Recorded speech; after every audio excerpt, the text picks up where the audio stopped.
राधे राधे दोस्तों, आपका हार्दिक स्वागत है हमारे भक्ति प्रेम रस चैनल पर। जय विश्वकर्मा भगवान की। आइए आज सुनते हैं विश्वकर्मा भगवान की कथा। आज विश्वकर्मा जयंती है और ब्रह्मांड के पहले शिल्पकार भगवान विश्वकर्मा का जन्मोत्सव मनाया जाता है। आज देश भर में कुशल कामगार और औजार हथियार का प्रयोग करने वाले लोग श्री विश्वकर्मा भगवान की पूजा करते हैं और अपने अपने जो औजार और हथियार हैं उनको साफ करके उनकी पूजा करके प्रसाद चढ़ाते हैं। इसी दिन विश्वकर्मा भगवान की पूजा के साथ उनकी कथा पढ़ने और सुनने से आपकी पूजा संपन्न मानी जाती है।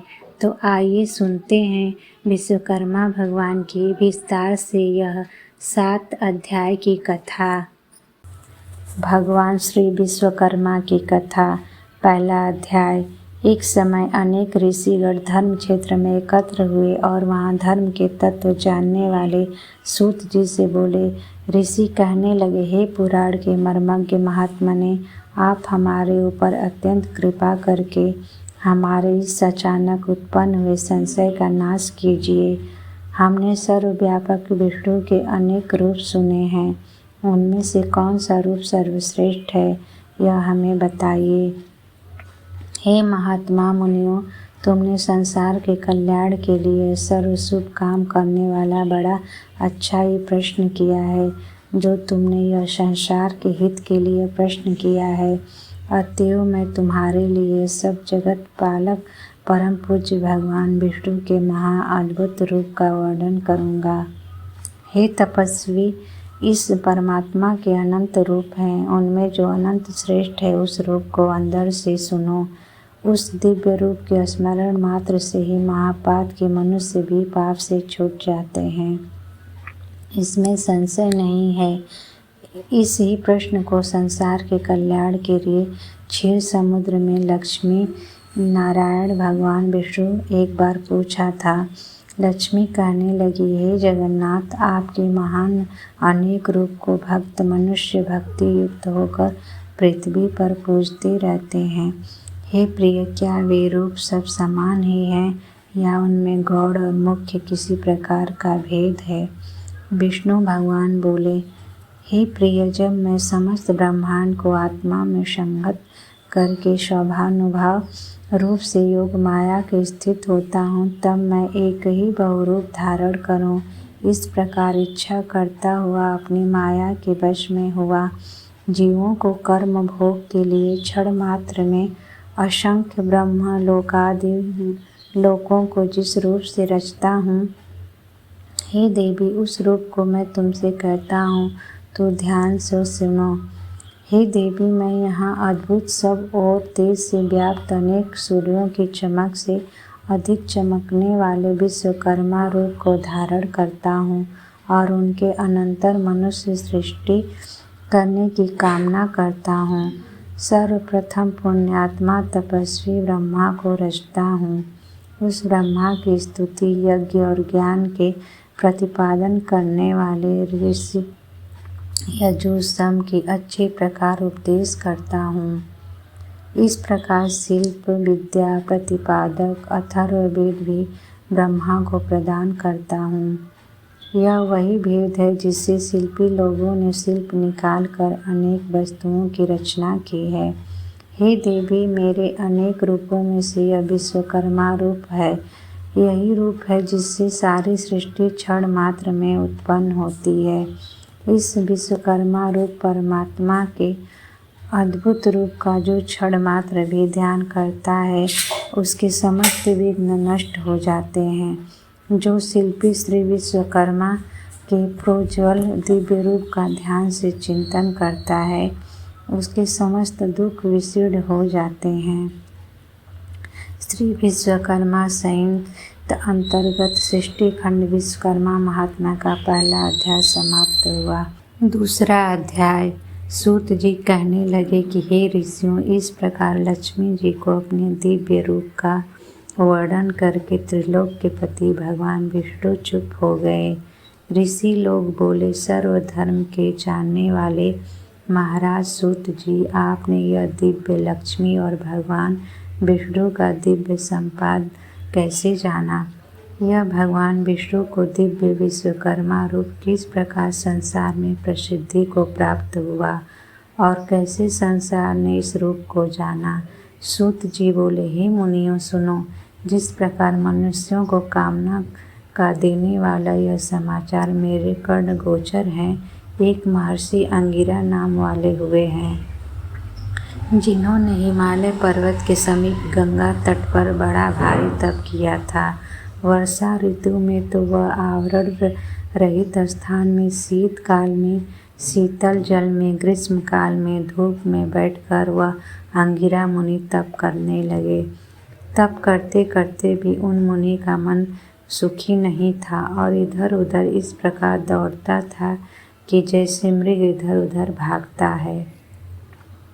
उसी समय अचानक आकाशवाणी हुई कि हे तपोधन, तू वृथा श्रम करता है। लक्ष्य से चूस हुआ बाण कैसे अपने लक्ष्य को वेध सकता है? वही तेरी गति हो गई है और तू लोक में उपवास को प्राप्त हो रहा है।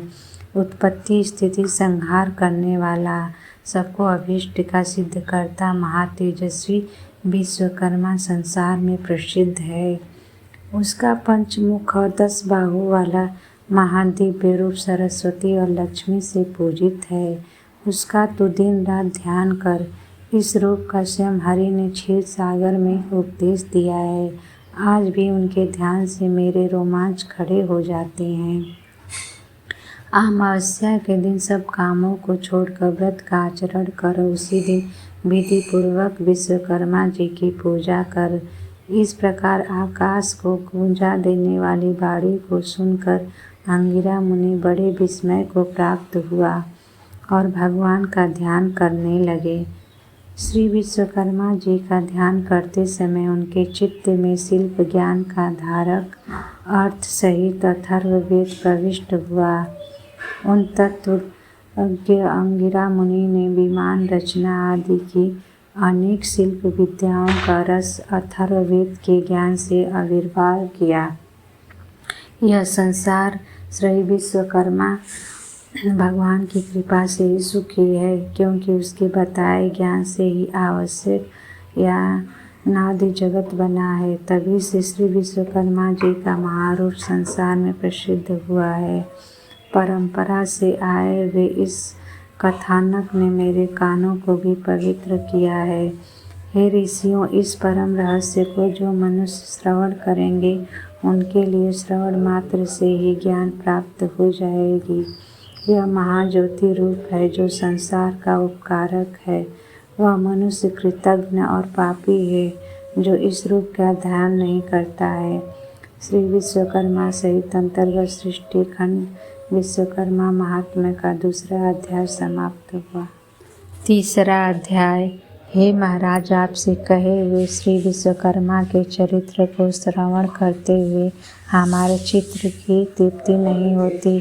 जैसे अमृत के पान करने से देवताओं की तृप्ति नहीं होती है, अब भी विश्वकर्मा जी के सचरित्र की श्रवण की इच्छा उसी प्रकार बढ़ती जा रही है जैसे हवा से बार बार अग्नि बढ़ती है।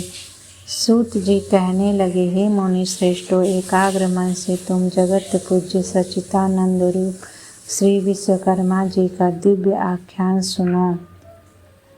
प्राचीन काल में एक प्रमंगद नाम का राजा हुआ जो अपनी प्रजा को संतान से समान पालता था और सब धर्म के कामों में बिल्कुल प्रमाण नहीं किया करता था।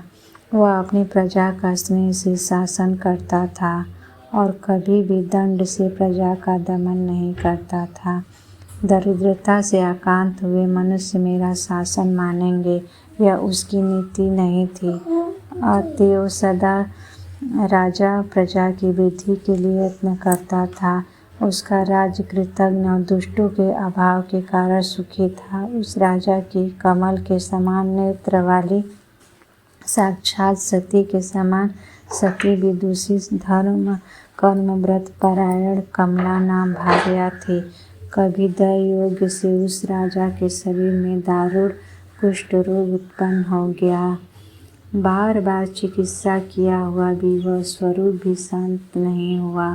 उस रोग की पीड़ा से पीड़ित राजा बड़ा व्याकुल होने लगा।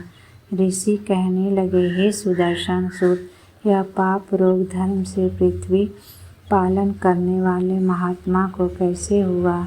यदि इस प्रकार धर्मात्माओं को भी रोग उत्पन्न हो जाता है तो फिर धर्म कर्म में कौन विश्वास करेगा? सूत जी कहने लगे, हे ऋषियों, उस राजा ने पूर्व जन्म में स्वार्थांध होकर यह उपदेश दिया था कि यह संसार अनादि है, इसका कर्ता कोई विश्वकर्मा नहीं है। यह इस कारण लोगों की वंशनता करता फिरता था और नास्तिक मत का प्रचारक था। आप जानते हो, यदि कर्मों के फल का देने वाला विश्वकर्मा परमात्मा न हो तो उपकार का कर्ता उपकृत मनुष्य द्वारा मृत्यु के अनंतन दिए आशीर्वादों से उत्पन्न पुण्य फल को कैसे प्राप्त कर सकता है? जब परोपकारी को अपने पुण्य का फल ही नहीं मिल सकेगा तो क्यों कोई किसी का उपकार करेगा? और जब कोई किसी का उपकार ही नहीं करेगा तो संसार का नाश हो जाएगा। इसलिए नास्तिक पाखंडी की दुर्दशा अवश्य होती है। अनेक जन्मों के पाप पुण्य कर्म एक जन्म में ही उसका फल नहीं देते हैं, अतः उस जन्म में यह फल प्राप्त हुआ, इसमें कोई आश्चर्य नहीं है। अब मैं तुमसे आगे की कथा कहता हूँ, ध्यान से सुनो। कभी उस राजा को अधिक व्याकुल देखकर उसके दुख से दुखी पतिव्रता बेचारी रानी बोली, हे राजन, बड़ा तेजस्वी हमारा कुल पुरोहित अचानक अक्षय रोग से व्याप्त हुआ और बिल्कुल अंधा हो गया।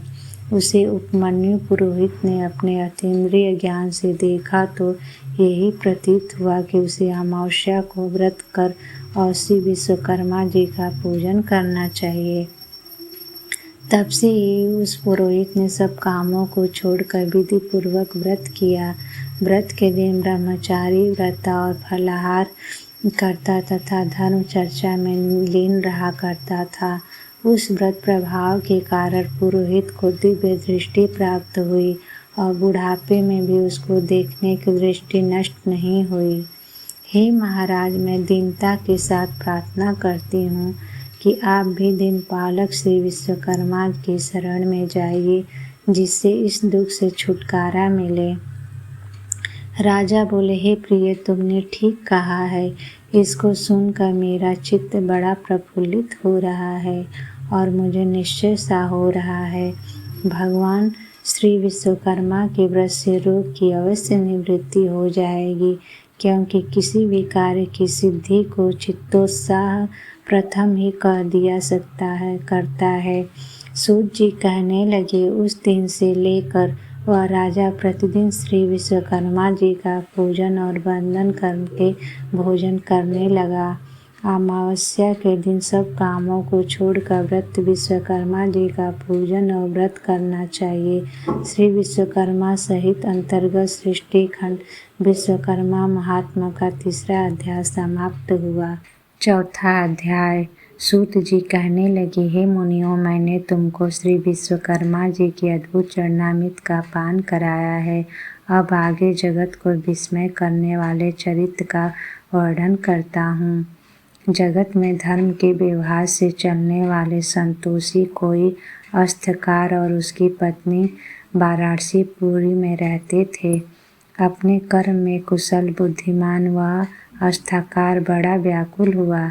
अपने पर्याप्त निर्वाह के योग्य वृत्ति की खोज में दिन रात लगा रहता था।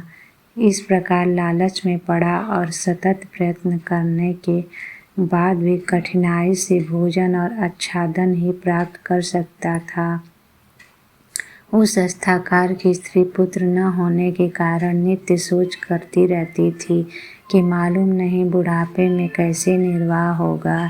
इस प्रकार चिंतातुर वह स्त्री की इच्छा से मंदिरों में महंतों के पास व्याकुल होकर मंत्र तंत्रादि से पुत्र के अर्थ घूमने लगी। दाढ़ी मूछ जिनके मुख पर बढ़ रही है, ऐसे ऐसे आडंबरी मलेच्छों के निकट भी वह दिन रात दौड़ती फिरती थी, परंतु उसकी कामना कहीं भी सिद्ध नहीं होती थी।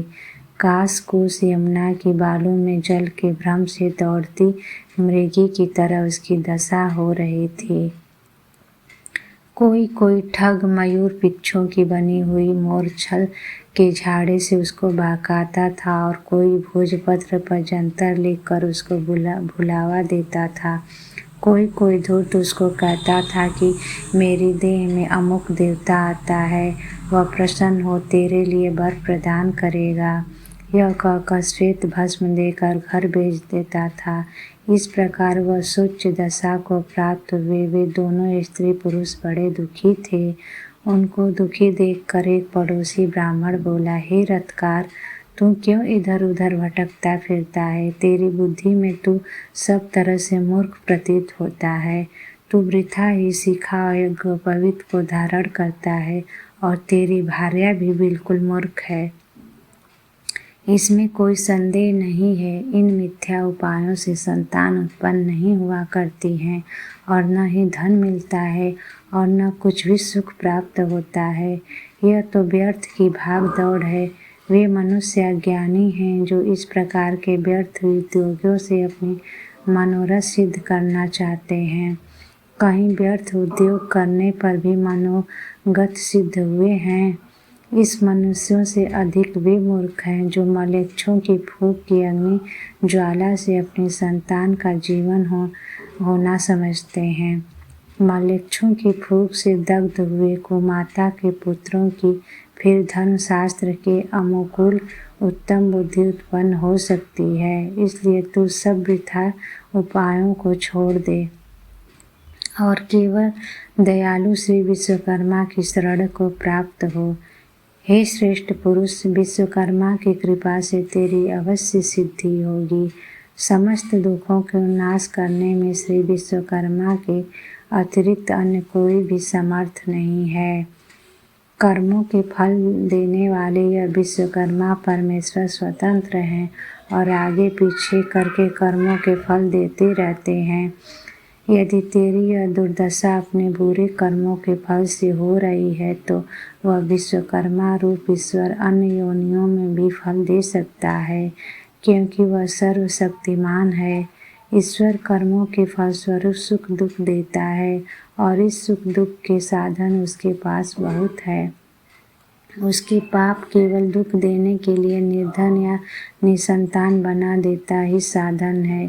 इसलिए तू सब कामों को छोड़कर अमावस्या को व्रत कर और जितेंद्रिय रहकर भक्ति से विश्वकर्मा भगवान का श्रवण कर। जितना हो सके उतना दान, अध्ययन, परोपकार के कार्य आदि करता रह।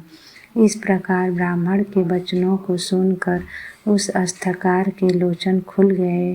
उस परोपकारी ब्राह्मण के चरणों को देर तक स्पर्श करके वह रथकार श्री विश्वकर्मा जी का ध्यान करता हुआ अपने घर को चला गया।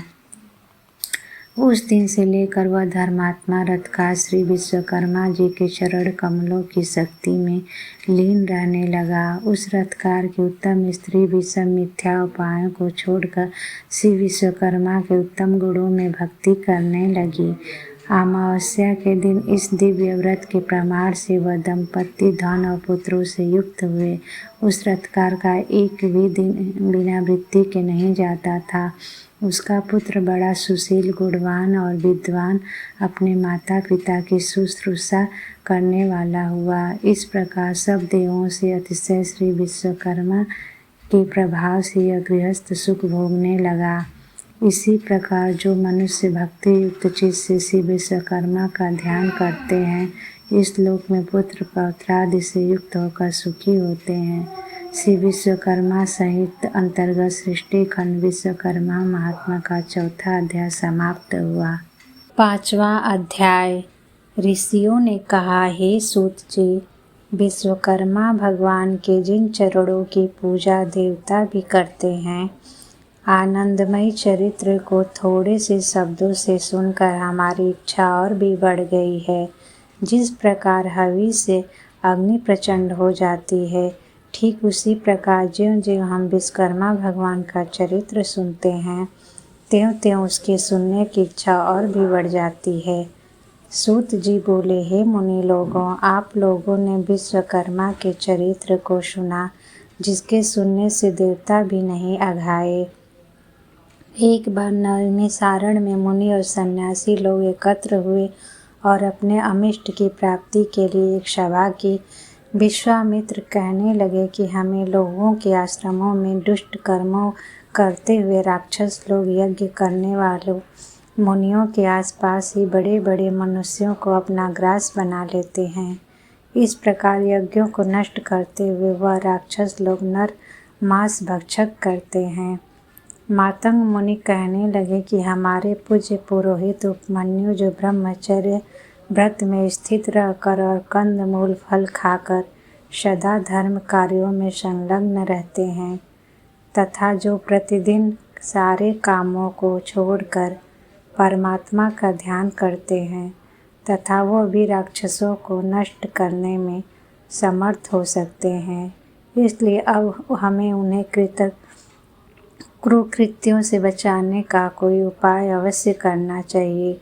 सूत जी बोले, हे ऋषियों, इस प्रकार ऋषि मुनि के वचन सुनकर वरिष्ठ मुनि भी कहने लगे कि एक बार पहले भी मुनि ऋषियों पर इस प्रकार का कष्ट आ पड़ा था। उस समय वह सब मिलकर स्वर्ग में ब्रह्मा जी के पास गए। चतुर्भुज ब्रह्मा ने पद्मासन लगाए हुए शांत भाव से ध्यान अवस्थित में उन्होंने ऋषि मुनियों को देखा, जो दुख से छुटकार देने वाले शिव रूप भगवान का ध्यान कर रहे थे। उन प्रभु जो सबका पिता है, यह सब बात आदि से अंत तक जान ली और ऋषि मुनियों को दुख से छुटकारा पाने के लिए विश्वकर्मा भगवान की कथा का उपदेश दिया। सूत जी बोले, हे ऋषियों, इस प्रकार उनके वचन सुनकर विश्वामित्र मुनि को बड़ा आश्चर्य हुआ और वह जरा निकट आ गए। तब ब्रह्मा के बताए हुए और पक्के सुख के उपाय को सुनकर विश्वामित्र मुनि मन को प्रसन्न करने वाले वचन कहने लगे। विश्वकर्मा मुनि बोले कि मुनि लोगों, आप लोग वशिष्ठ जी के कथन को सुनो, परंतु यह बात निश्चित ही है कि ब्रह्मा जी सब दुखों का उपाय है, इसलिए हमें इसके लिए कुछ अधिक सोच विचार की आवश्यकता नहीं। सारे पापों को दूर करने वाला और दुखों को हटाने वाला एक ही ब्रह्मा है। सूत जी बोले, ऋषि लोगों ने ध्यानपूर्वक सुना और गदगद वाणी से कहने लगे कि विश्वकर्मा मुनि ने ठीक ही कहा है कि ब्रह्मा की ही शरण जाना उपयुक्त है। ऐसा सुन सब ऋषि मुनियों ने स्वर्ग को प्रस्थान किया। वह राक्षसों से हुई अपनी दुर्दशा ब्रह्मा जी को सुनाने लगे। मुनियों के इस प्रकार को कष्ट सुनकर ब्रह्मा जी को बड़ा आश्चर्य हुआ। उसी समय ब्रह्मा तेज से प्रकाशित अपनी आँखों को मूंद कर विचार मग्न हुए। इस प्रकार राक्षसों द्वारा की गई सारी दुर्दशा को समझकर ब्रह्मा जी, जो बड़े तेजस्वी थे, मन को आनंद देने वाले वचन कहने लगे। ब्रह्मा जी के कहने पर मुनियों ने राक्षसों से तो स्वर्ग में रहने वाले देवताओं को भी भय लगता रहता है, फिर मनुष्यों का तो क्या ही कहना, जो बुढ़ापे और मृत्यु के दुखों में लिप्त रहते हैं। सुनो, उन राक्षसों को नष्ट करने में महातेजस्वी विश्वकर्मा ही हैं, जो सब प्रकार के बलों से युक्त और सारे विश्व में प्रसिद्ध हैं। उसी की पूजा से तुम लोग राक्षसों को नष्ट करने में समर्थ हो सकते हो। इस वास्ते उसी दयालु विश्वकर्मा की शरण में जाओ। देवताओं को हवन के पहुँचाने वाले अग्नि नामक देवता संसार में प्रसिद्ध है। उसी का पुत्र यज्ञों में श्रेष्ठ पुरोहित होता है। अंगिरा उसका नाम है और सब मुनियों में श्रेष्ठ है। वही आपके दुखों से पार कर देगा, इसमें कोई संदेह नहीं है। इसलिए हे मुनियों, आप उन्हीं मुनि श्रेष्ठ के चरण कमलों को छुआ और उन्हीं से अपने को कष्टों से मुक्ति पाने के लिए प्रार्थना करो। सूत जी बोले कि ब्रह्मा जी के कथन के अनुसार ऋषियों ने सब यज्ञ अनुष्ठान आदि किए और अंगिरा ऋषि के वचनों को सुनने के लिए उत्सुक हुए। अंगिरा ऋषि कहने लगे कि हे मुनियों, तुम लोग क्यों इधर उधर मारे मारे फिरते हो? दुखों को काटने में विश्वकर्मा के अतिरिक्त और कोई भी समर्थ नहीं है। इसलिए तुम्हें चाहिए कि जितेंद्रिय रहते हुए अमावस्या के दिन अपने साधारण कर्मों को रोककर भक्तिपूर्वक विश्वकर्मा जी की कथा सुनो, जिसके सुनने मात्र से जन्म जन्मांतर के पाप नष्ट हो जाते हैं। मुनि लोग ब्रह्मचर्य व्रत में स्थित हो विश्वकर्मा देव की पूजा द्वारा ध्यान करते हुए सब प्रकार के सुखों को प्राप्त करते हैं। सूत जी कहने लगे कि मुनि लोग इस प्रकार महर्षि अंगिरा के वचनों को सुनकर अपने अपने आश्रमों को चले गए और यज्ञ में विश्वकर्मा देव का पूजन किया, जिसका परिणाम यह हुआ कि उसकी पूजा से सारे राक्षस भस्म हो गए, यज्ञ विघ्नों से रहित हो गए तथा नाना प्रकार के सुखों से संपन्न हो गए। जो मनुष्य भक्तिपूर्वक विश्वकर्मा का चिंतन करता है वह सुखों को प्राप्त करता हुआ संसार में बड़े पदों को प्राप्त करता है। श्री विश्वकर्मा सहित अंतर्गत सृष्टि खंड विश्वकर्मा महात्मा का 5वां अध्याय समाप्त। 6ठा अध्याय। सूत जी बोले, हे मुनियों, मैं आपसे सब लोकों में विख्यात श्री विश्वकर्मा का महात्म्य फिर कहता हूँ, तुम ध्यान से सुनो। उज्जैन नगरी में एक सर्वश्रेष्ठ धर्म तत्पर उदार धनंजय नामक सेठ था। उस सेठ का खजाना लाल मोती हीरे जवाहरात से ऐसा भरा था जैसे कुबेर का भंडार भरा हो। विवाह, व्यवहार, अभियोग, रोग, संकट में प्रत्येक मनुष्य उसके धन का उपयोग किया करते थे। उपकार में लगे हुए इस सेठ का धन छीड़ हो गया और वह ऐसा दुख पाने लगा जैसे कीचड़ में फंसा हुआ हाथी दुखी होता है। उस सेठ की यह प्रबल आशा थी कि पूर्व उपकार किए मेरे मित्र मेरी अश्वस्य सहायता करेंगे, परंतु उसकी आशा व्यर्थ हुई और उन कृतघ्न मित्रों में भी कोई उसके उपकार के लिए समर्थ नहीं हुआ। उसके मित्र क्षण मात्र में शत्रु हो गए और वे उपकृत मित्र की सर्वप्रथम उस सेठ की निंदा करने लगे। उसके वे पुराने मित्र अपने दृष्टियों को छिपा छिपा कर निकल जाते थे। बात तो यह है कि स्वार्थी मित्र विपत्ति में भी साथी नहीं हुआ करते हैं। इस नीच वृत्ति से उस धनंजय सेठ को एक बारंगी ही संसार से विरक्ति और मनुष्यों से घृणा उत्पन्न हो गई। वह अपने नगर को छोड़कर कृतघ्नों के मुख पर थूक कर वन को चला गया। कंद, मूल, फल आदि से प्रयत्नपूर्वक अपनी वृत्ति करता था और मनुष्य मात्र को देखकर दूर भाग जाता था। एक बार घूमते हुए सेठ ने पर्वत की गुफा में पद्मासन लगाए शांत लोगों से व्याप्त लोमस मुनि को देखा। उस धनंजय ने उन मुनि को कोसों से व्याप्त कर पशु समझा और कौतूहल की इच्छा से उसके पास अच्छी तरह बैठ गया। मुनि ने पास बैठे हुए धनंजय से पूछा, हे महात्मन, कुशल तो हो, कहाँ से पधारे हो? उस धनंजय ने इस पशु को मनुष्य के समान बोलता देखकर बड़ा अचंभा किया और प्रारंभ से अपना सारा वृत्तांत उस ब्रह्मर्षि को दिया। यह सुनकर मुनि श्रेष्ठ धनंजय से बोला, यदि तुझे पापी कृतघ्नों से घृणा है तो तू के विश्वकर्मा से विमुख क्यों हो रहा है? हे श्रेष्ठ, सब सुखों के भोगने की शक्ति वाले तुझको उसी विश्वकर्मा ने बनाया है। वह विश्वकर्मा को भूल जाने से कैसे सुख मिल सकता है?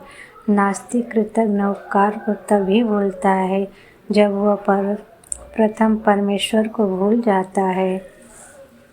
इसलिए तू अद्भुत शक्ति वाले विश्वकर्मा की शरण को प्राप्त हो। उधर व मूल जगत के कारण उस विश्वकर्मा के नाना रूप हैं।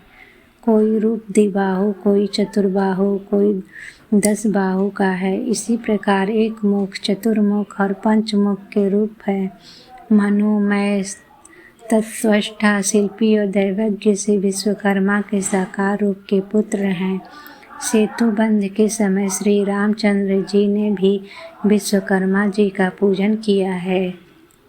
श्री कृष्णचंद्र ने द्वारका रचना के समय से विश्वकर्मा की पूजा की है। इसी से वे भी द्वारिका जैसे सुंदर पुरी की रचना कर सके हैं। हे धनंजय, तू भी उसी श्री विश्वकर्मा का पूजन और वंदन कर। इस प्रकार सब दुखों से छूटकर सब सिद्धि प्राप्त करेगा।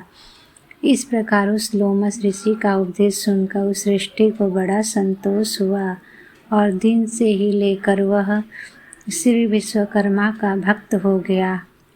उन श्री विश्वकर्मा के पूजन से उसके समस्त पाप नष्ट हो गए और अंत में वह देवता बनकर सुख स्वर्ग भोगने लगा। जो मनुष्य भक्ति युक्त चित्त से श्री विश्वकर्मा का ध्यान करता है वह सुखी होकर विश्वकर्मा जी के चरण कमलों का भक्ति प्राप्त करता है। श्री विश्वकर्मा जी का यश बड़ा पवित्र है। उसको जो तत्वज्ञ मनुष्य सुनता है वह पृथ्वी पर सब सुखों को प्राप्त करके अंत में श्री विश्वकर्मा जी के शाश्वत पद को प्राप्त करता है। श्री विश्वकर्मा संहिता अंतर्गत सृष्टि खंड विश्वकर्मा महात्मा का 6वां अध्याय समाप्त। 7वां अध्याय। ऋषि कहने लगे, भगवान विश्वकर्मा की पवित्र कथाओं को श्रवण कर हमको बड़ी श्रद्धा उत्पन्न हुई है। अब आगे और सुनना चाहते हैं कि चित्त में उद्वेग होने पर क्या करना चाहिए। दरिद्र किस प्रकार नष्ट होता है। मृतत्व सा अर्थात जिस स्त्री के उत्पन्न होकर बच्चा मर जाता है उसकी शांति का क्या उपाय है। हे तपोधन, पहले जन्म में ही किए गए पाप इस जन्म में फल देते हैं। रोग, दुर्गति, अमिष्ट वस्तुओं का नाशक और समसेत पीड़ाओं के हरण करने वाले भगवान विश्वकर्मा के पूजन को कहता हूँ। दूध पीने वाले छोटे बालकों तथा तरुण बालकों का मरना मृत वत्सा स्त्री या साल्ती के लिए और चित्त का वैकल्प दूर करने के लिए भगवान विश्वकर्मा का पूजन करना चाहिए। प्राचीन काल में तदंतर कल्प में एक दंतवाहन नाम का राजा हुआ। वह सूर्य के समान प्रभावशाली लोकों में प्रसिद्ध था। उसी का कृतवीर्य नाम का एक प्रतापी पुत्र हुआ जो 7 द्वीपों पर्यंत पृथ्वी की शासन करता था। उस राजा के 11 पुत्र पूर्व जन्म में किए गए पाप के वश पैदा होते ही नष्ट हो गए। तब तो रानी शोक करती हुई पृथ्वी पर पछाड़े खाती हुई रुदन करने लगी और राजा से बोली कि मैं अपने यौवन को नष्ट करके पुत्रहीन कैसे धैर्य धारण करूं। तब राजा अपनी स्त्री को संतोष दिलाकर गुरु के घर गए और प्रणाम कर बोले, हे भगवान, मेरे पुत्र होकर मर जाते हैं। यह किस दिन की मुझसे अवहेलना हो गई है सो कहिए, क्योंकि दिन रात उत्पन्न हुए पुत्रों को याद करके रानी बहुत रुदन करती हैं और धैर्य धारण नहीं करती हैं। गुरु बोले, हे राजन, अब बहुत शोक मत करो। तुम्हारे एक वंश को बढ़ाने वाला चिरंजीवी पुत्र होगा। देवों के देवेश भगवान श्री विश्वकर्मा जी का पूजन करो। उनके प्रसन्न होने पर अवश्य फल की सिद्धि होगी। उनकी पूजा के आगे अन्य देवों की पूजा से क्या। तब राजा ने धर्म से दृढ़ होकर अपनी पत्नी सहित भगवान श्री विश्वकर्मा जी का पूजन किया। वस्त्र आभूषणों से ब्राह्मणों को संतुष्ट किया। तब भगवान विश्वकर्मा के प्रसन्न होने पर उसकी स्त्री ने गर्भ धारण किया और 10वें महीने में सुंदर से पुत्र को जन्म दिया। तभी से विश्वकर्मा का महीने में पूजन करने लगा। अंत में वैकुंठ को गया। मृत वत्सा को शक्ति के लिए चित्त का भ्रम होने पर विश्वकर्मा प्रभु का अर्चन करना चाहिए। ऐसा करने से मनुष्य की इच्छाएं पूर्ण होती हैं और दरिद्रता का नाश होता है। पीड़ा और दुःस्वप्न का भी भय नहीं होता है। श्री विश्वकर्मा सहित अंतर्गत सृष्टि खंड विश्वकर्मा महात्मा का 7वां अध्याय समाप्त। जय श्री विश्वकर्मा भगवान।